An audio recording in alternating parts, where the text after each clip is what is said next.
The First Coast's most accurate forecast from the First Coast News Weather Team, certified by Weather Rate, sponsored by AC Designs. Well, Tim just mentioned how warm it is here in the studio, but I think it's a heck of a lot warmer outside. Whether you're out there at Jack's Beach or, you're in Stark or really anywhere across Northeast Florida or Southeast Georgia, Tim, you pointed this out earlier.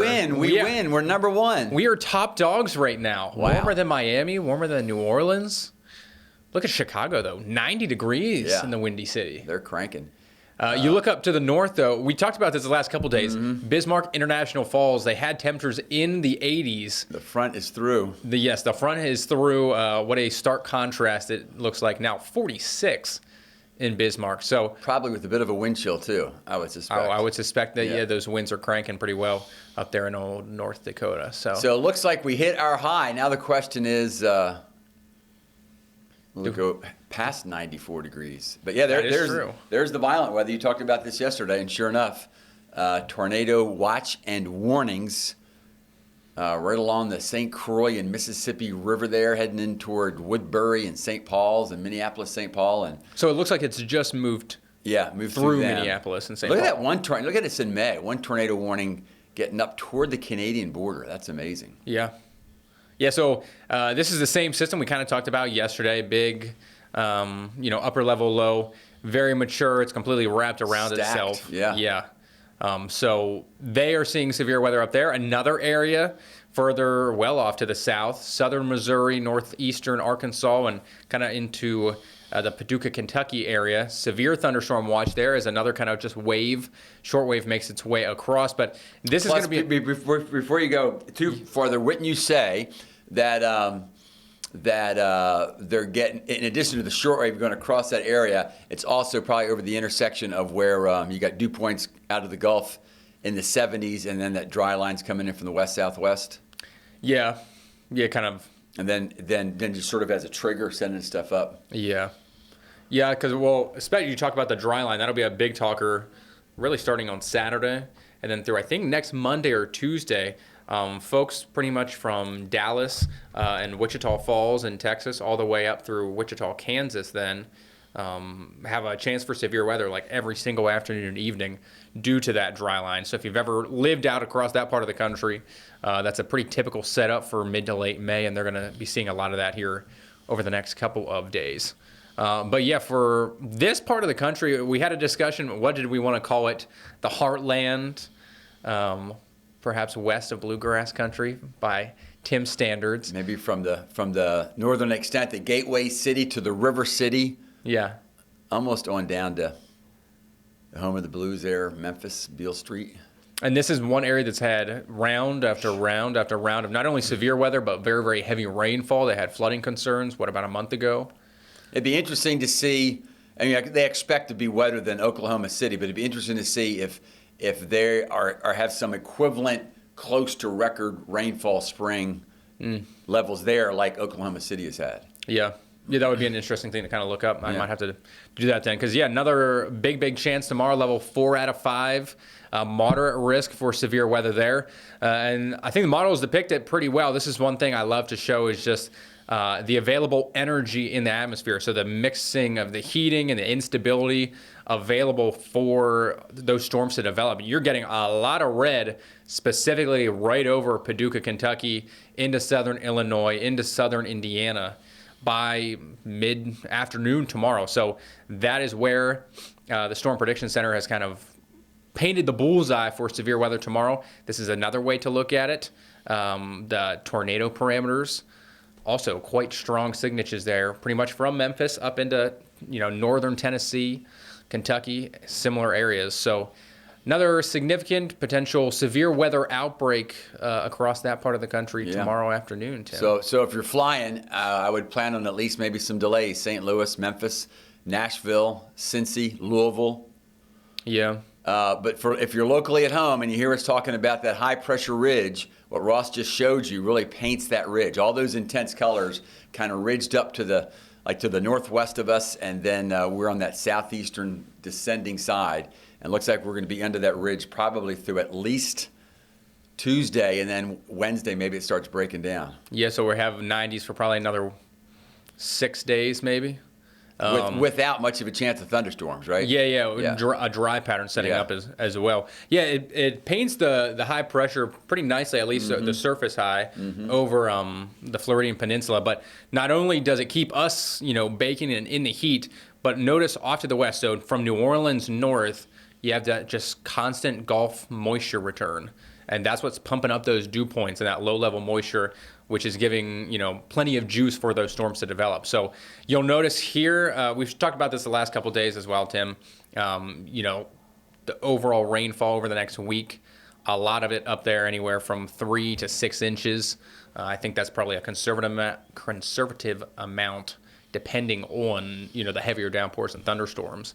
But that's a lot. Again, in that same location, and it's all going to pour into the Mississippi River Valley again. And then this is what I was curious about, Ross, that we were talking about, that if this goes through Thursday, certainly I'm not expecting widespread soaker, but I am a little surprised they're not giving us a little more of a chance, or have at least the 100th of an inch to 10th of an inch mark, a little more, covering more of southeastern Georgia and maybe northeastern Florida, if indeed this goes through Thursday, right? Yeah, this goes through Thursday. Yeah, so I'm wondering if that might be a little undone. Maybe it's just wishful thinking, because although we had plenty of rain with the last event, we go through 7 days of this kind of heat, and we're going to need some more rain. And before we will talk about it a little bit here, but you and I are feeling fairly confident that I think Southeast Georgia has a decent chance for at least some showers on Sunday afternoon. Yeah, late Sunday, because they'll be downstream and at least close enough to all that stuff you're talking about that, like for instance, Atlanta probably has a decent chance of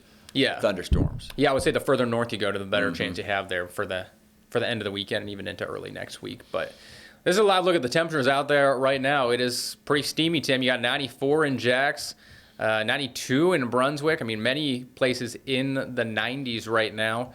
Seabreeze trying. It's going to have it's yesterday. It's probably not going to get as far inland as yesterday.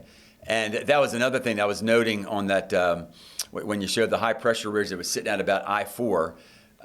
Then for fellow forecasters, what that means is we have predominantly a much stronger west and southwest flow than a sea breeze. So it's going to be really tough for that sea breeze to even make it to the intracoastal, I think, over the weekend. Well, I think that also shows pretty well here. St. Augustine, Mayport, St. Simons, even places at the beach in the 80s, but you really don't have to go, too far inland to where you're right back into the 90s again. So dew point wise, increasing the heat index a little bit there. 95 at Mayport is the real look feel. At Mayport, so they have the sea breeze, but that also means the dew point's up, so it's still pretty steamy out there. And so, same thing. And St. Simons, was at 84? Yeah. But with the dew point, it feels like 92. So it feels just about like the low to mid 90s nearly everywhere across the First Coast here this afternoon and early this evening.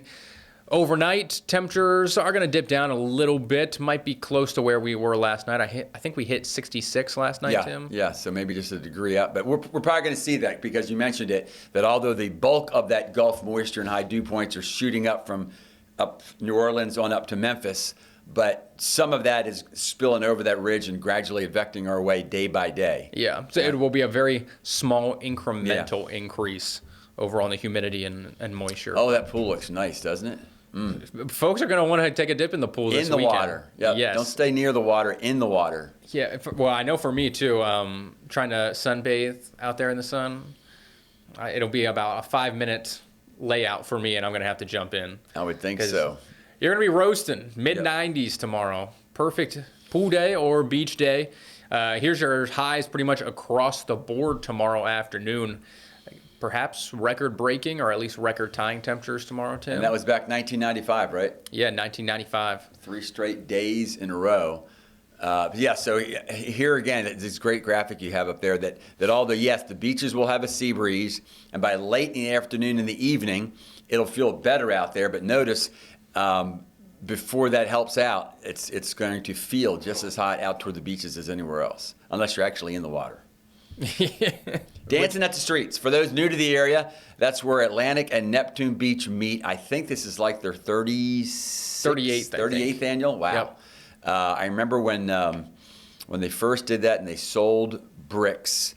because there were really basically only about 2 restaurants out there then, and they were trying to make the transition to a nicer spot, and that in fact happened. In fact, Ross, if you're ever looking for something to do, there is a that we bought in the 80s. There is a Deegan brick out there. Oh, really? Yeah. So I'll have to go in search of it? You don't have to, but if you're bored, or if you're I'll have Enzo sniff it out. There you go. Find it for me. Sniff it out, Enzo. Yeah. Find Deegan. Maybe not this weekend though. No, it's gonna be a hot brick. It's gonna be a hot one. Not just on the brick, but for pups and our furry friends out there, it's gonna be a hot weekend for them, just like it will be for us. That heat holds through the weekend. So because of the heat, and since we really haven't experienced heat like this, not only yet this season, but also this is very abnormal for this time of the year. Record tying, if not breaking temperatures. Yeah, so let's face it. I'm just going to grab one of those words you were using because they can sound exaggerative, but they're not. Is that a word, exaggerative? But if in fact we break the record every day, we will be able to say that in Jacksonville, Florida, at least over the last 150 years, no one has felt heat exactly like this. I mean, this is kind of wild to think about. Yeah, because our average right now is supposed to be 86. Yeah. And instead, we're going to be 10 to 12 degrees warmer than that. So hydrate as much as you can here tonight, continuing through the weekend. There is a look at what the actual records are, at least for Friday, Saturday, and Sunday. And you'll notice, our forecasted highs are either at that or above it. So a very, very good record, or very good chance of seeing that record-breaking heat wave here this weekend. And it looks like, Tim, it might, or more than likely will, continue into next week when we're talking about the heat. Temperature-wise, temperatures might come down a little, but the humidity actually continues to go up. So your real field temperatures are just about the same as we head into next Monday and Tuesday. I wouldn't be surprised if maybe, because it almost looks like we could get some maybe at least lower 70-degree dew points. Mm-hmm. So it could be that looking back at this event, we might end up seeing some of our highest heat indices maybe Monday, Tuesday, Wednesday. And I think you'll notice here on the 7-day, once I do pop it up, this is just kind of showing that high and the ridge of high pressure really doesn't move over us there through next Monday and Tuesday. But yeah, look at the overnight lows here, folks. So low to, if not even the mid 70s by Tuesday and Wednesday. I'm sure out at the beaches and at Mayport, lows on Wednesday morning could be 75, 76. Yeah, maybe middle and upper 70s. And as a reminder, folks, we say follow the dew point. And I understand if at home you're not going to actually know or follow the dew point, but a rough feel of that is look at where the morning lows are. They're going to be pretty close to where the dew point is. And so you could track that 67 to 73, and probably we'll see about at least 6-degree rise in the dew point, day by day as we go from Friday through Wednesday. And then you notice there Wednesday into Thursday, the heat finally breaks. It looks like, well, relatively speaking, still going to be warm, but we're not going to be talking mid-90s by next Thursday. Looks like a weakening cold front will probably make its way toward us, but we are expecting at least some rain chances, or at least better than what we will have seen over the past or previous 4 to 5 days. So slightly better rain chances late next Wednesday into next Thursday. But I do want to emphasize that to folks because I've already heard that some think, oh my gosh, summer's already here. And what I'm hearing in their voice is not only that it's going to be hot this 7 days, but the thinking is, from now through September, it's going to be in the 90s. And no, it is still spring. And as you mentioned, this is not going to be a major cool front, but pretty significant for this time of the year. So at least we're going to have some variety. Like I wouldn't be, to me, if we were to take this to like day 8, 9, and 10, we might even see lows, maybe lower 60s, highs maybe more like lower middle 80s a couple of those days. So it will back off some. So if that helps psychologically, the pendulum will swing back the other way, so to speak. Right. So we're not stuck in the 90s now through Labor Day. Not quite there yet. Yeah, we'll moderate out a little bit. Now, something else I wanted to get to, Tim. Yeah. Last night was a big night here in Jacksonville. Well, really all across the country for your football fans. The Jaguars 2025 schedule was released last night. I wanted to talk about it with you, mainly because... Can I at least throw out some old guy perspective to this? Sure. So you may not remember this, but I thought everybody was football crazy in the 90s, but I promise you there wasn't a TV special. There was, seriously, the sports guy or woman would announce it, And we'd all talk about it amongst ourselves. But wow, I mean, it's really become a big deal. I mean, I get it because it's fun to talk about. You've heard me say this, but as a Jag fan, unfortunately, as a Jag fan, there's been many springs where this has been the most enjoyable time of the year, right? Because we can be just as optimistic as anybody else. The hope is still there, and then sometimes things can get rough. So I get it. To me, it's so fun. To me, if you're a fan, I don't care what team you're with. I know what the experts say. I don't care what team you're with. If you're a fan, you got to believe, at least right now, things could work out to at least you get to the playoffs, even if you don't think you're a Super Bowl contender, right? So yeah, this is great talking about schedules and. Well, Andy, let's pop up the schedule here so folks can see it. So there you go. Week 1, September 7th, also my birthday, if you want to remember that one. First home game of the year, hosting the Carolina Panthers. Now, here's some more old guy stuff. Can you perceive why? Obviously, what football fan doesn't have a list of at least 10 teams or cities that they can get irritated about, right? But can you guess why the Panthers, even though they've never been in our conference, are such a significant rival for us? Okay, I'm going to take you back to expansion. And expansion, we were not favored. Charlotte was. Charlotte, in our opinion, has, I'm talking even before NFL, because the banking towns blew up there in the late 80s and 90s. In fact, a couple of our headquarter banks moved to Charlotte. And in my opinion, I think a lot of Jacksonvillians, Duvalians, they've looked down at us.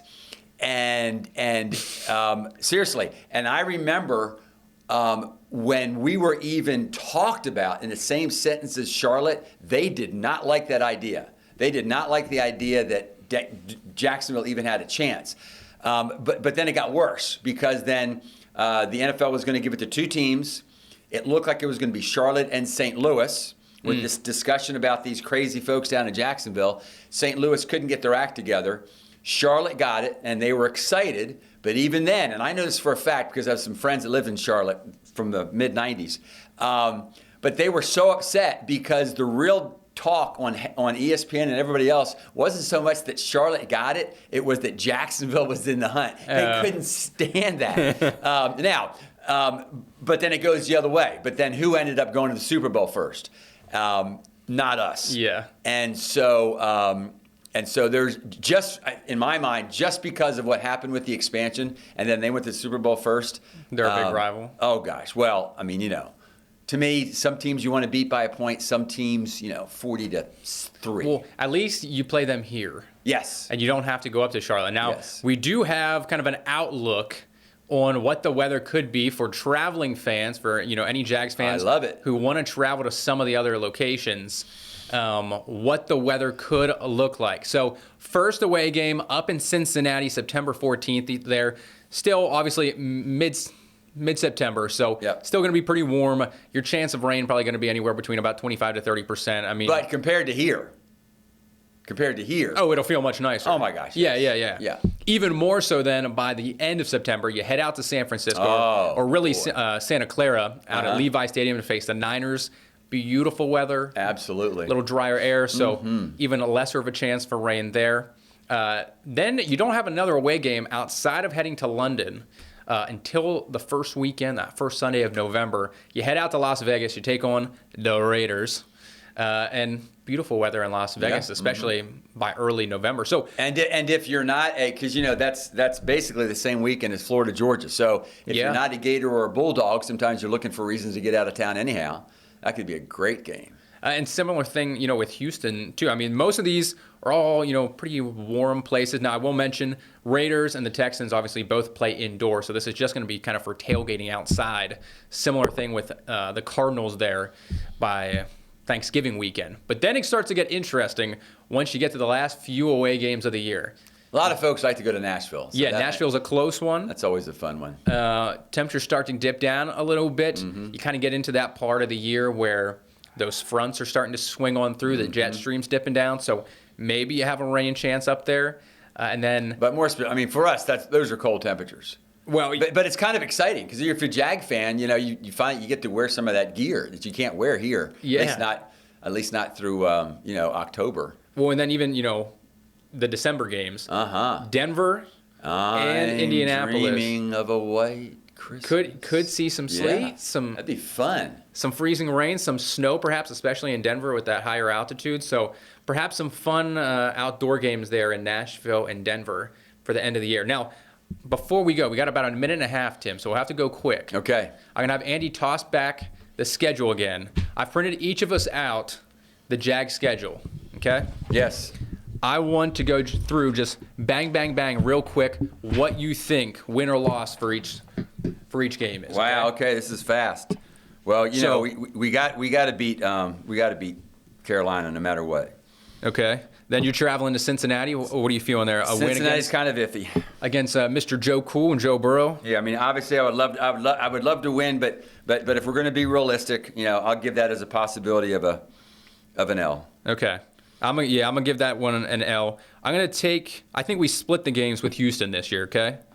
So okay. I think we win at least one against Houston. Mm-hmm. Traveling to San Francisco on the West Coast.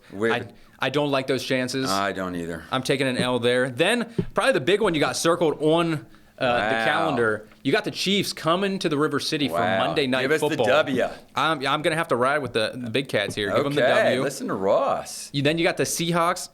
I'm going to say another W. And over in London, the Rams, who I do think could be a Super Bowl contender. I'm going to go for the upset. I am too. Give them the W. Yeah. Las Vegas, W. You're giving us a W in Vegas? I like it. I like it. Yeah, the Raiders are trash. Okay, but then you're going to give us the L in Houston? L in Houston. I can see that. L against the Chargers. I'm going win against the Cardinals. Might have to continue tomorrow. Win against the Titans. Go. Indianapolis, it's the end of the year, we got to win. I think you split New York, those. you got to win. Denver in the snow, you got to win. You got to beat Indianapolis. You got to beat Tennessee. There it is. I got 1, 2, 3, 4, 5, 6, 7, 8, 9, 10, 11, and 5 for the Jags. Wow. Yes, go Jags. Let's see if it happens, folks. Take care.